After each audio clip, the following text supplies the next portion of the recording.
గారు అబ్బాయి గారు చెప్పారా అమ్మా? ఆయనకి చెప్పాల్సిన అవసరం నాకేంటి? ఇది నాకు సంబంధించిన విషయం. కోప్పడకండి అమ్మా, చెప్పారా అని అడిగాను. డాక్టర్ గారితో చెప్పానమ్మా. ఈ ఉండ మాత్రం ఇచ్చారు, భగవంతుని తలుసుకుని వేసుకోండి. గాల్లోంచి వచ్చే ఆ పసిపేణం గాల్లోనే కలిసిపోద్ది.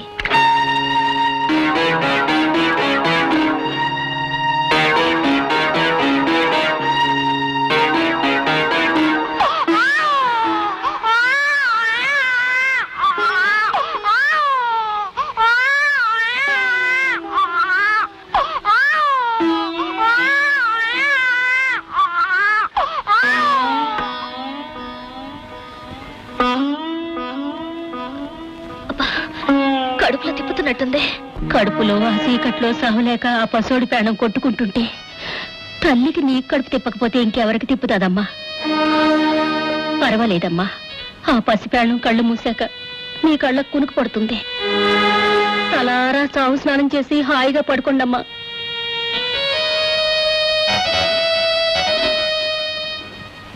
ఏమిటి నువ్వు చెప్పేది? మీకు చెప్పాల్సిన అవసరం లేదనుకోండి. అడిగారు కనుక చెప్తున్నాను. నేను అబార్షన్ చేయించుకున్నాను.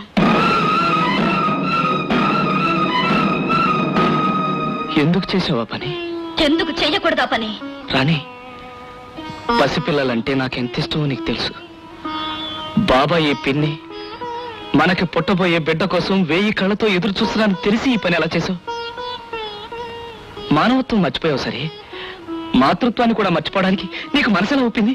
తల్లిని కాబోతున్నందుకు మీకంటే నేను ఎక్కువ సంతోషించాను. కానీ బిడ్డ పుట్టాక ఆ బిడ్డతో మీ తండ్రి కాఫీ హోటల్లో కప్పులు తీశాడని చెప్పనా? అబద్ధాలతో కోటలు కట్టి అడుగు తింటానికి కూడా సిద్ధపడతాడని చెప్పనా?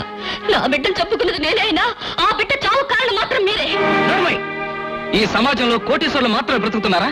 బంగారు పళ్ళాలు ఉన్న వాళ్ళు మాత్రం ఆనందింటున్నారా? కోటీశ్వర్లకి కోటలు కట్టే వాళ్ళకే కాదు పిల్లలు, కూలి వాళ్ళు కూటికి లేని వాళ్ళు కూడా కంటున్నారు పిల్లల్ని. పిల్లల్ని కంటానికి అర్హత ఐశ్వర్యం కాదు, ఆప్యాయత, అనురాగం. రేపు నువ్వు కోరుకుంటున్నట్టు నేడు కోట్లు సంపాదించి కోటలు కట్టి నడిపించినా నీకు పిల్లలు లేకపోతే నిన్ను గొడ్డాలంటారే తప్ప కోటీశ్వరాలు కదా అని నిన్ను తల్లి అని ఎవరో పిలవరు. ఎవరన్నా అనకపోయినా నాకు అనవసరం. నా మనుషులు నా పద్ధతి ప్రకారమే ఉండాలి. నీ పద్ధతి ఒక్కటే గొప్పది కాదు, ప్రతి మనిషికి ఓ పద్ధతి ఉంటుంది. అబద్ధాలు చెప్పి మోసం చేయడం మీ పద్ధతి? అబద్ధాలు చెప్పినా గంజి తాగుతూ అభిమానంగా బ్రతకడమే నా పద్ధతి. అలాంటి మనుషులతో గంజి తాగి బ్రతకాల్సిన కర్మ నాకేం పట్టలేదు. బ్రతుకే కర్మ నువ్వనుకుంటే నీతో మాట్లాడే ఆఖరి మాట ఇదే. ఏమిట్రా స్వర్గం కొట్టేసి నరకం అని రాశావు? స్వర్గాన్ని అనుకోకపోయినా నరకాన్ని అనుభవించాను కాబట్టి నీ ఫామ్లోనే కరెక్ట్ రా. అవునరా, నువ్వేంటిలో వచ్చావు? ఇంటికంటే స్టేషనే పదిలో అనిపించి నా ఫార్ములా నా జీవితంలో పనికిరాలేకపోయిందిరా. రే, ఆ రోజు మనం స్టేషన్కి రావటం, మాస్టర్ గారితో అబద్ధాలు ఆడటం, మాస్టర్ గారు మనల్ని కేకలేయటం ఎంత సరదాగా ఉండేదిరా. ఇంతవరకు జరిగిందంతా కలగా మనం స్టేషన్కి రావడం ఈ రోజే మొదటి రోజు అయితే ఏ బాధ లేకుండా హాయిగా ఆనందంగా ఇక్కడే ఉండిపోవచ్చు కదరా. ఎలా ఉంటారు? స్టేషన్ ఉన్నది రైలు ప్రయాణికుల కోసం, కానీ మీలాగా అలసిపోయిన ఆగిపోయిన బాటసార్లకు మాత్రం కాదు. అది కాదు మాస్టారు, ఎందుకో సడన్ గా మేము ఉండి వెళ్ళిపోయిన స్టేషన్ రూమ్ చూడాలనిపించింది, అందుకొచ్చాం. నేను కూడా అందుకే వచ్చాను. ఆ రోజు బ్రతుకు తెరువు కోసం అబద్ధం ఆడారు, ఈ రోజు బ్రతుకు బరువై అబద్ధం ఆడుతున్నారు. Am I right? ఆ రోజు మీతో అబద్ధం చెప్పడానికి ఉన్న ధైర్యం ఈ రోజు నిజం చెప్పడానికి లేదు మాస్టారు. ఆ రోజు మీరు అబద్ధం ఆడినప్పుడు మీరు ఏ దిక్కు లేని వాళ్ళని నాకు తెలుసు. అలాగే ఈ రోజు ఏ పరిస్థితుల్లో ఇక్కడికి వచ్చారో కూడా నాకు తెలుసు. అందని పళ్ళ కోసం ఎగిరి కుప్పగూలిపోయిన వాడు ఒకడు, జీవితంలో పరిగెత్తలేక అలిసిపోయిన వాడు ఇంకొకడు. ఇలాంటి పరిస్థితులు మీ జీవితంలో ఎదురవుతాయని నాకు ముందుగానే తెలుసు. క్రూర మృగాలను సైతం మనిషి మచ్చిక చేసుకుని సహజీవనం సాగిస్తున్న ఈ రోజుల్లో నీ భార్యను దారిలోకి తీసుకురాలేకపోయావు. అది నీ అసమర్థత కాదా? కొండ మీద కోతి కావాలి అని ఆమె అడిగితే కోతేమిటి కొండనే తీసుకొచ్చిస్తాను అని అబద్ధం ఆడావు. అది నీ తప్పవునా కాదా? ప్రతిదానికి చిరునవ్వుతో దాటేయడం గొప్ప కాదు, ఆ నవ్వు మనసారా నవ్వుతున్నావా లేదా అన్నది ముఖ్యం. అది ముఖ్యం. వాడికి లేని అదృష్టం నీకున్నా లేనిపోని గొప్పలుగా పోయి నువ్వు దురదృష్టవంతుడు అయిపోయావు. మనకున్న దానితోనే తృప్తిగా బ్రతుకుదామండి అనే నీ భార్య మాటలు నీకు చాదస్తమనిపించాయి. జీవితం అంటే ఊహలతో కోటలు కట్టడము కాదు, ఆ ఊహలు చెదిరిపోయినప్పుడు తప్పించుకు పారిపోవడము కాదు. నువ్వు చేసిన తప్పేమిటో తెలుసుకుని దాన్ని దిద్దుకోవడానికి ప్రయత్నించు. ఒరే చైతన్య, ఈ లోకమంతా నీ వెంటబడి తరుముకొస్తున్నా నీకు పర్వాలేదు. నిన్ను రక్షించేది నీ భార్య చిరునవ్వు. అది లేక అలమటించే వాళ్ళని చూసైనా దాని విలువేమిటో తెలుసుకో. ఒక్క క్షణం ఆలోచించి నువ్వేమి చేస్తే, నువ్వెలా ఉంటే నీ భార్య మనసారా ఆనందిస్తుందో తెలుసుకుని అలా ప్రవర్తించు. అప్పుడే నీ జీవితానికి సార్థకత. తప్పు చేసిన వాడు దిద్దుకోవడానికి వెళ్ళాడు. తప్పు దిద్దుకున్న వ్యక్తి నీ దగ్గరికి వచ్చే వరకు నువ్వు ఓర్పు వహించాలి. పరిస్థితుల కోసం నీ ఫార్ములాని మార్చుకో. కమా. ఈ దేశంలో ఉద్యోగాలంటే అంత తేలిగ్గా కనపడుతున్నాయా? ఇష్టం లేనప్పుడు వద్దంటానికి, కావలసినప్పుడు అడగటానికి. మీరు ఇలా అంటారని తెలిసేవేనా? కానీ సార్, ఈ ప్రపంచంలో నేను సమాధానం చెప్పుకోవాల్సిందే ఒక్క నా భార్యకే. ఆమె లక్షలు కోట్లు కావాలని కోరలేదు. ఏదైనా ఉద్యోగం చేసి తృప్తిగా బ్రతుకుదామంది. మళ్ళీ ఆ గడపతోకి ఆ మొహం చూడాలంటే నేను ఉద్యోగస్తులుగానే వెళ్ళాలి సార్. నీకన్నా క్వాలిఫైడ్ క్యాండిడేట్ నీకిస్తానన్న జీతం కన్నా తక్కువ జీతానికే ఎప్పుడో ఉద్యోగంలో చేరిపోయాడు. ఆ పోస్ట్ ఇప్పుడు లేదు. నాకే పోస్ట్ అయినా పర్వాలేదు, ఎంత జీతమైనా పర్వాలేదు, ఆఖరికి ప్యూన్ అయినా సరే. నాకు కావాల్సింది ఉద్యోగం. ప్లీజ్ మీ కాలు పట్టుకో. మిస్టర్ చైతన్య, ఒక అసిస్టెంట్ పోస్ట్ ఉంది. అది నీకు ఇమ్మని మా కంపెనీ చైర్మన్ కి రికమెండ్ చేస్తాను.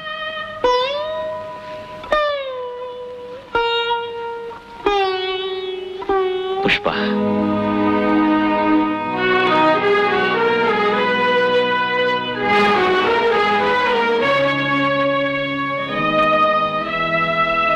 ఏమిటిది? మీరు ఆకాశానికి నిచ్చెన వేయటానికి నా దగ్గర మిగిలిన ఆఖరి ఆధారం. అంటే ఈ ఇల్లు మీ పేరున రాశాను. ఇది ఆ రోజే మా అమ్మ చేసుంటే ఈ రోజు నాకు అమ్మైనా మిగిలుండేది. ఆకాశానికి చేయి చాచి ఎగిరి కింద పడ్డాను. కర్రకాల గుర్రానికి కళ్ళెం వేసి సమాజంలో నవ్వుల పాలయ్యాను. సంతృప్తిని మించిన సంపద లేదని తెలుసుకొచ్చాను. నాకిక ఆస్తులు, అంతస్తులు, ఎండమావి కోసం పరుగులు అవసరం లేదు. నేను ఉద్యోగంలో చేరాను. అవును, అపాయింట్మెంట్ ఆర్డర్ తీసుకుని నీ ముందుకొచ్చాను. ఏమండి, మీరుగా నాకు దక్కారు. ఇంకా నాకు ఈ ఆస్తి లేకపోయినా పర్వాలేదు. ఈ ఇల్లు అమ్మి మీ బాకీలన్నీ తీర్చేయండి. ఏం అక్కర్లేదు. కష్టపడిన దాంతో వచ్చే కలోగంజో పంచుకుంటాను. ఆ సంపాదనతోనే నా తప్పును దిద్దుకుంటాను.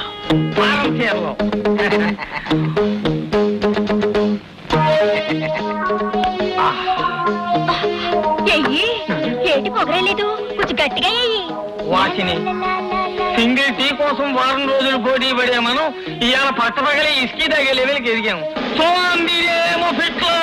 బాగా చెప్పారు, చాలా బాగా చెప్పారు. ఎవరండి మీరు? ఏం కావాలి?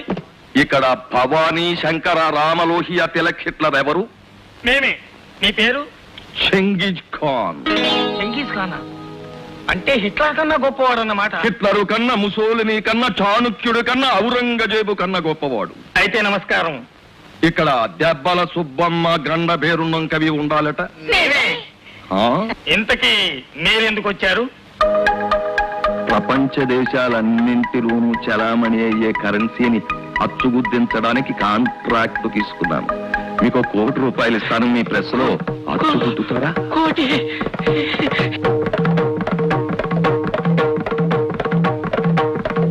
ఏమంటారు?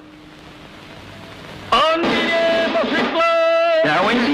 కంగారు పడకండి. మా గురువు గారికి ఆవేశం వచ్చినప్పుడు హిట్లర్ పోతూ ఉంటాడు. ఓహో, నాలాగే అన్నమాట. మీకేటండి?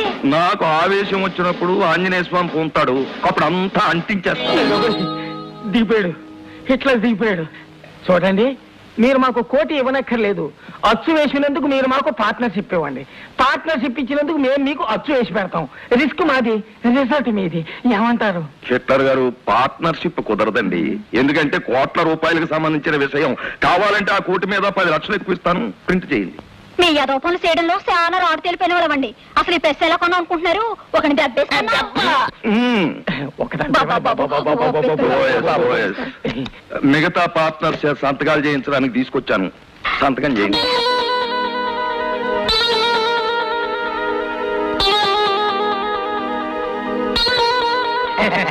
సంతకాలు అయిపోయాయి. ఇక చూసుకోండి రా. వాళ్ళెవరు? మన పార్ట్నర్సా? మేవేరా? బాబాయ్,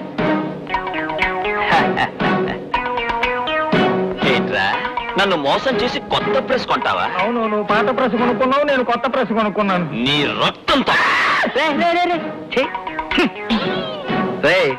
ఎదబాయ్! ఎదబాయ్! ఏంటిది? ఏంటి మోసం? నీ మోసాన్ని బయట పెట్టడానికి వచ్చాం. ఇప్పుడు నువ్వు సంతకం చేసిన కాగితాలు వీళ్ళ అప్పుల వాళ్ళకి నువ్వు రాసిన ఆ? కాగితాలు. మోసం మోసం! On the name of Hitler వీడిని పోలీస్ స్టేషన్ లో పారేయండి. Save me, Hitler! చూసారా అయ్యగారు, ఒక రైలు పట్టాలు తప్పితే ఎన్ని బళ్ళు ఆగిపోయాయో. ఏ రైలు ఆగిపోయినా మనదే బాధ్యతరా. 99 డౌన్ సంగతి అయిపోయింది. ఇక 53 సంగతి ఆలోచించాలి. ఏం తీసుకున్నారు? మా కూరగాయలమ్మి ఏమో మాత్రలు ఇచ్చింది. నాటు మందా? అవును. చూడమ్మా, నువ్వు చదువుకున్న దానివి, మంచి చెడు తెలిసిన దానివి. పుట్టబోయే బిడ్డను చంపుకోవాల్సిన అవసరమే వచ్చింది? నాకిష్టం లేక. పిల్లల కోసం ఎంతో మంది పూజలు చేస్తూ తీర్థయాత్రలు తిరిగే ఈ రోజుల్లో కూడా పుట్టబోయే బిడ్డను చంపుకునే తల్లులు కూడా ఉన్నారన్నమాట. ఆఫ్ కోర్స్, ఒక డాక్టర్గా నేను ఈ ప్రశ్న మిమ్మల్ని అడగకూడదు. కానీ ఒక ఆడదానిగా హెచ్చరించాలనిపించింది, ఒక తల్లిగా అడగాలనిపించింది. ఎందుకింతగా చెప్తున్నానంటే నీ జీవితంలో తల్లి అయ్యే అవకాశం లేదు గనుక. అవును, నువ్వు బిడ్డను పోగొట్టుకోవటానికి వాడిన మందు బిడ్డతో పాటు గర్భసంచిని కూడా పాడు చేసింది. ఒక వారం రోజుల్లోగా ఆపరేషన్ చేసి గర్భసంచిని తీసేయాలి, లేకపోతే నీ ప్రాణానికే నష్టం.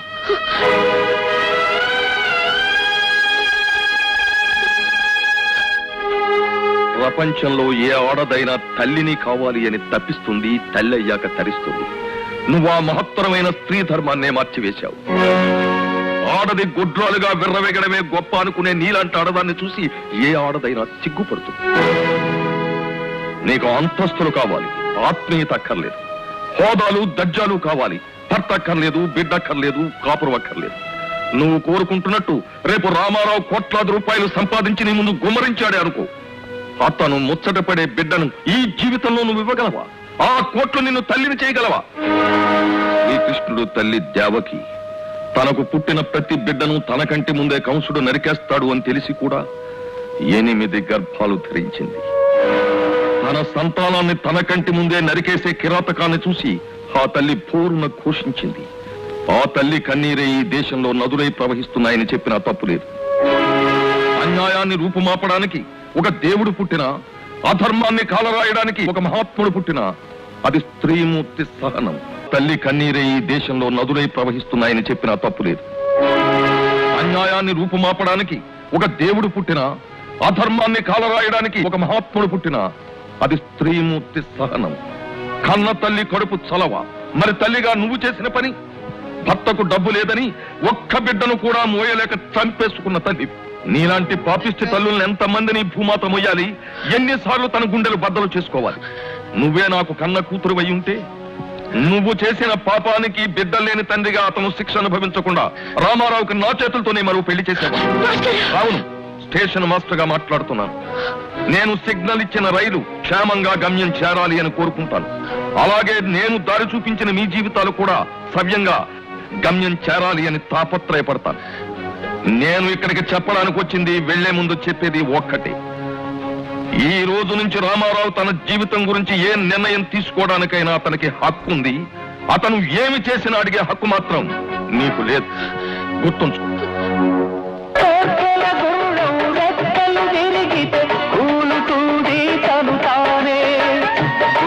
పగిలిపోతే నిండు బతుకు శూన్యం. ఎండమావిలోనా నీకంగదు గమ్యం.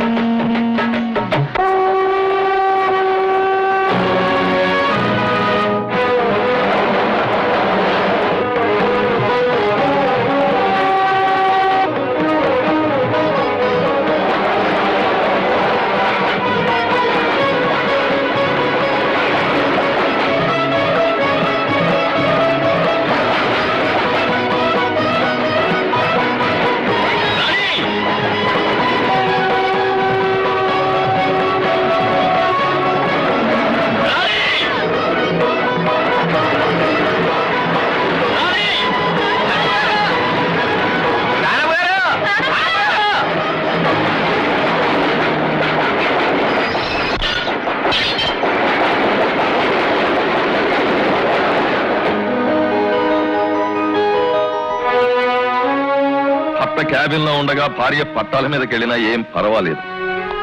చావడానికి సిద్ధపడ్డప్పుడే మనిషిలో నిజమైన మార్పు వచ్చినట్టు తన తప్పు తెలుసుకుని నీ భార్య నీ దగ్గరికి వచ్చింది.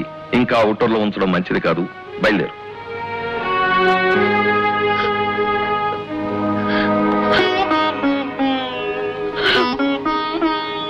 పిచ్చిదానా, మనకు పిల్లలు లేరని ఎవరు అడుగుతారే?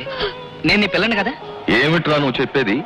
బిడ్డలు లేని జీవితం కూడా ఓ జీవితమేనంటావా? లేరా, పోనీలు ఏం సర్దుకుపోతున్నావు గానీ నీకు మాత్రం పిల్లలు లేరని బాధ లేదు. అందుకే నాకు పుట్టబోయే మనవడు గురించి మీరెవరూ పట్టించుకోకపోయినా నేను దక్కించుకున్నాను. నేను నీకు ఇచ్చిన మాత్రం ఉట్టి మాత్రలే, తల్లికి బిడ్డకి ఏ హాని చెయ్యవు. అలా డాక్టర్ చేత అబద్ధం చెప్పించింది కూడా నేనే. నీ బిడ్డ నీ కడుపులో సురక్షితంగా పెరుగుతున్నాడమ్మా. బిడ్డ విలువేమిటో తల్లికి తెలియజెప్పాలని ఆ నాటకం అంతా నేనే ఆడాను.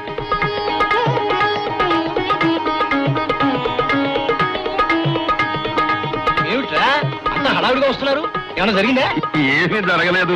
నువ్వు వస్తున్నావని తెలిసి అందరం రిసీవ్ చేసుకోవడానికి వచ్చావు, అంతకు మించేయలేదు. పరిస్థితులన్నీ చక్కబరిచి నీకు అప్పచెబుతానని చెప్పాను కదా. ప్రస్తుతం అందరూ హాయిగా ఉన్నారు, జాలీగా ఉన్నారు. సారో నమస్కారం. ఎల్లవారు నవ్వుతున్నారు. ఎనకి నిండా సంతోషంగా ఉండు. సారో ఎనకి 5 స్టార్ హోటల్కి లైసెన్స్ వచ్చుండు. అంత సింబల్ ఎంత తెలియవా? చెరుపు. మీనం, అన్ని విషయాలు తెలియగాని నీ చెప్పు సూత్రం ఇంకా తేలేదు. అసలు రహస్యం ఏంటో చెప్తావా? ఏమీ లేదు సారు. ఇక్కడికి వరదకి మున్నావా పని లేకుండా తిరుగుతున్నానని మా తాతవాడు నేను ఉంచుకున్న దాని ముందు పాత చెప్పుతో కొట్టాడు. దానితో నాకు పౌరుషం వచ్చి ఆంధ్ర నాటుకు వచ్చేశాను. ఇంత పొజిషన్కెల్లా అంత సెరుపు దెబ్బతాన ఎల్లా సెరిపోవడ కారుణ్యం. రేయ్, నాకు మనవడు పుడితే మనం అందరం కలిసి ట్రాలీలో కంచికొస్తామని మొక్కున్నాం. ట్రాలీలోనా? అయితే మరో 3 మాసాల్లో మనం కంచికి వెళ్ళడం ఖాయం.